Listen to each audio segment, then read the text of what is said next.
hablar de un Dios en tres personas es correcto, correctísimo. ¿Por qué? Porque cuando tú quieres conocer a Dios, utilizas una palabra y dices, ¿quién es Dios? Al decir quién, ya estás personalizando la cuestión. Porque tú dices, ¿qué es esto? Una botella. ¿Qué es esto? Un pañuelo. ¿Qué es esto? Una Biblia. El qué para una cosa. Si dijéramos qué es Dios, estaríamos cosificando a Dios, haciéndolo una cosa. Como hacen religiones que dicen que Dios es una energía, es una materia, es una fuerza, es una cosa. Entonces, esto es absolutamente incorrecto.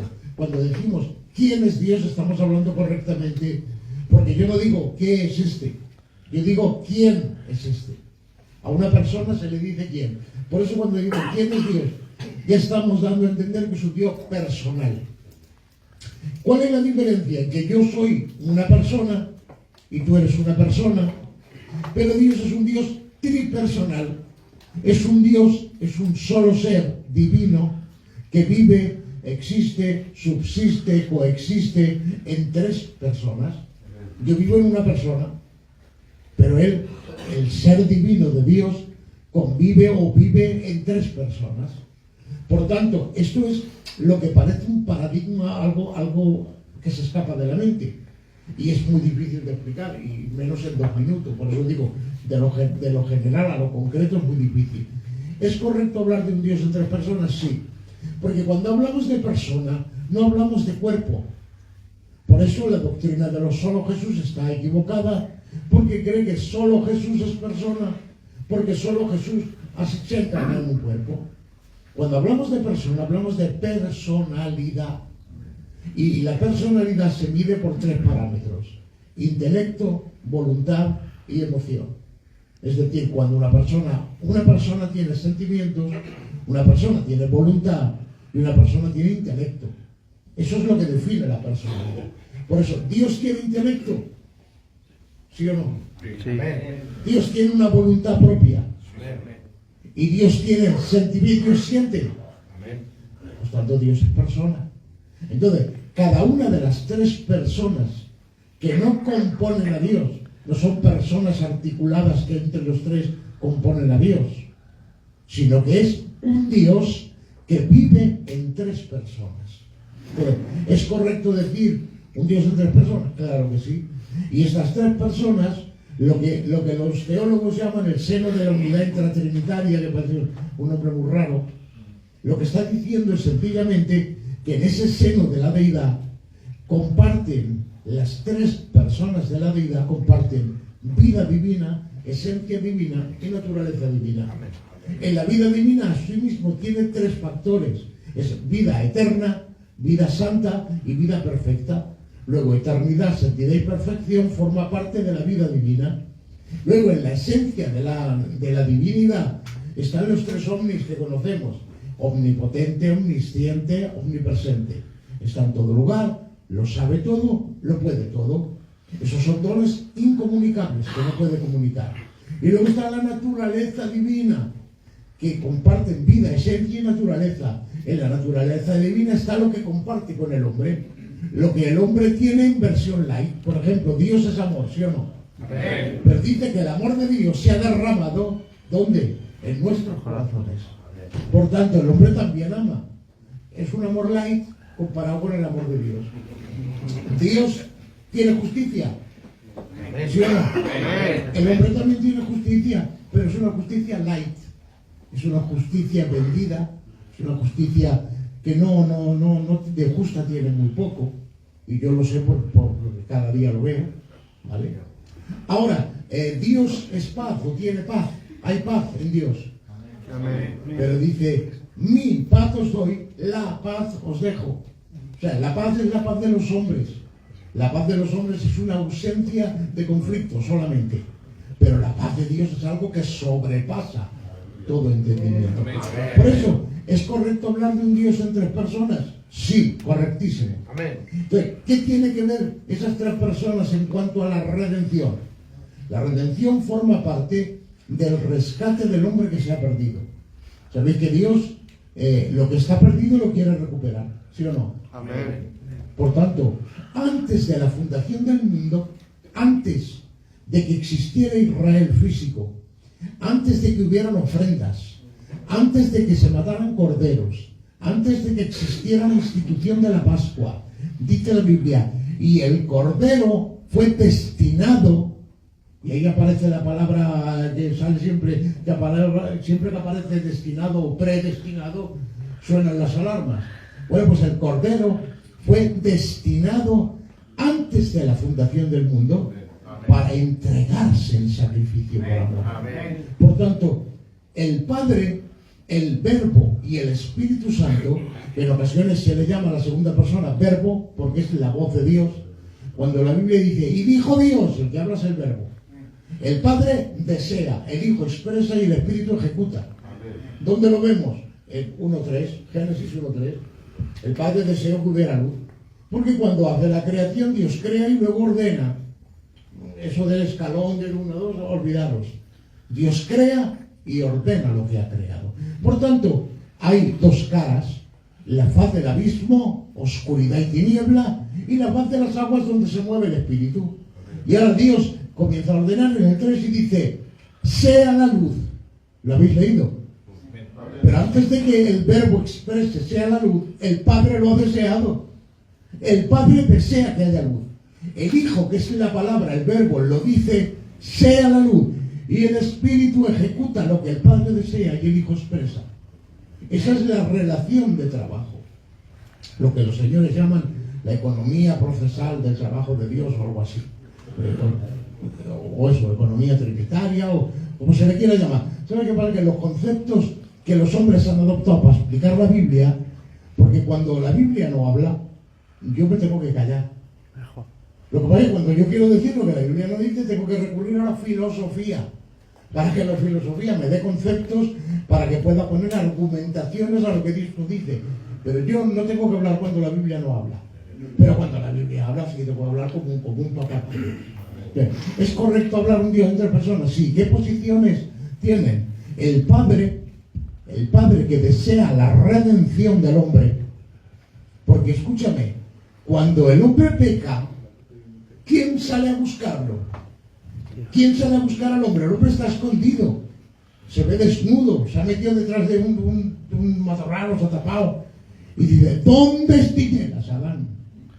No es Adán el que busca a Dios, es Dios el que sale a buscar al hombre que ha pecado, que ha tenido que pasar el juicio, se ha tenido que ir.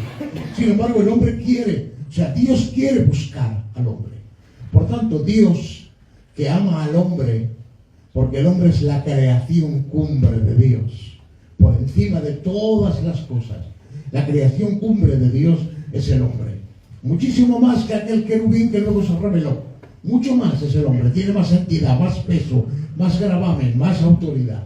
El hombre que Dios ha creado, porque lo ha creado a su imagen y conforme a su semejanza. Al otro no. Al otro le puso unas alas y le puso yo qué sé cómo hizo. Lo digo por esto.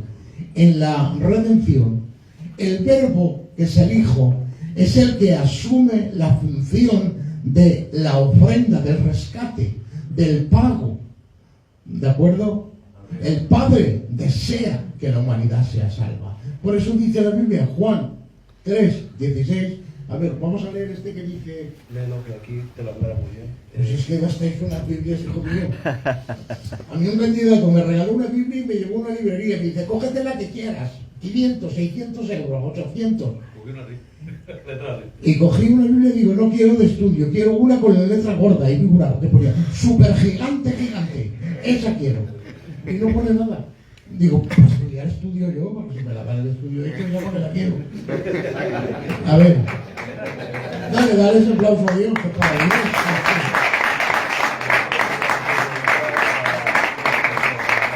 Vale, mirad, este texto es mortal, de necesidad. Elegidos,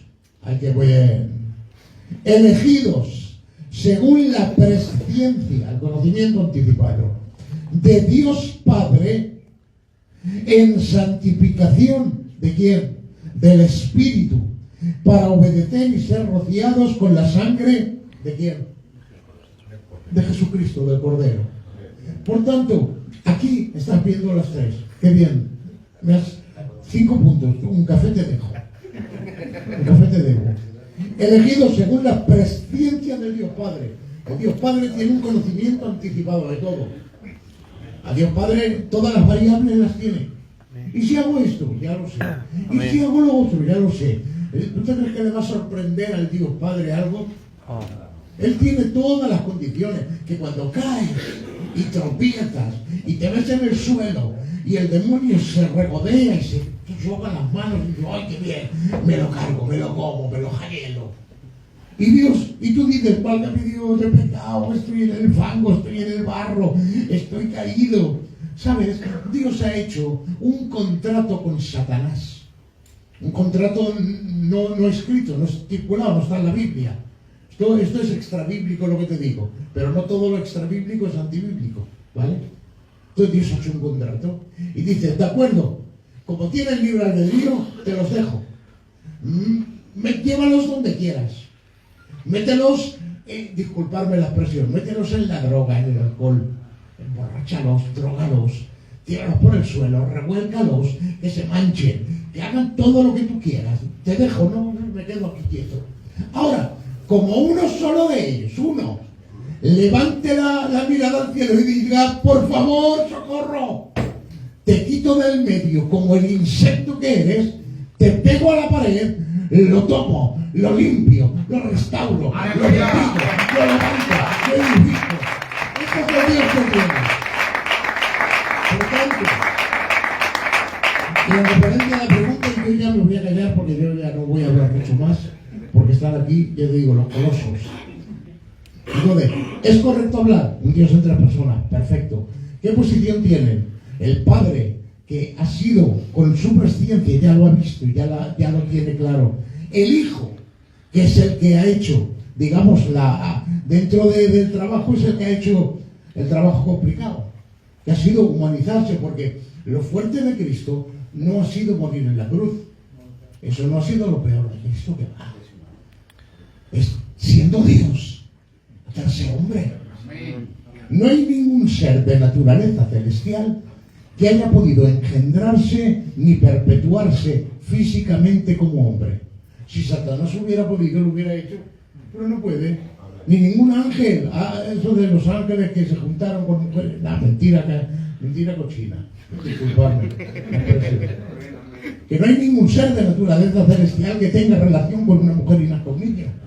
No se puede transferir lo espiritual, lo celestial, no se puede transferir. Solamente hay una excepción en la historia, una. Dice, ya que el verbo se hizo carne. Es la única. Por tanto, Jesucristo toma esa parte, hace de sacerdote en la cruz. En la cruz no es profeta, ni es... no, en la cruz es sacerdote. Ya ha sido apóstol cuando ha sido enviado, ya ha sido profeta, destruir el templo yo lo levantaré, ha sido maestro, Mateo 5, venid aquí, les enseñaba sentados. Ha sido evangelista, imagínate, la labor de evangelismo, y ha sido pastor, dime tú, el buen pastor su vida da por las ovejas. Es decir, ha hecho todos los ministerios, pero en la cruz Cristo es sacerdote. Por eso cuando empieza las 7 palabras de la cruz, la primera es un hijo que habla con el Padre. Padre, no, Padre. Le llama Padre. Y en la última palabra, ¿cómo le llama? Padre otra vez. Pero entre la segunda y la sexta, no es un hijo que habla con el Padre, es un sacerdote que administra. Y dice, hijo, ahí tienes a tu madre, madre, ahí tienes a tu hijo, ya está arreglando problemas. Tú hoy conmigo en el paraíso, al otro. Y así sucesivamente, hasta que llega la última palabra. Cristo toma la segunda fase del trabajo.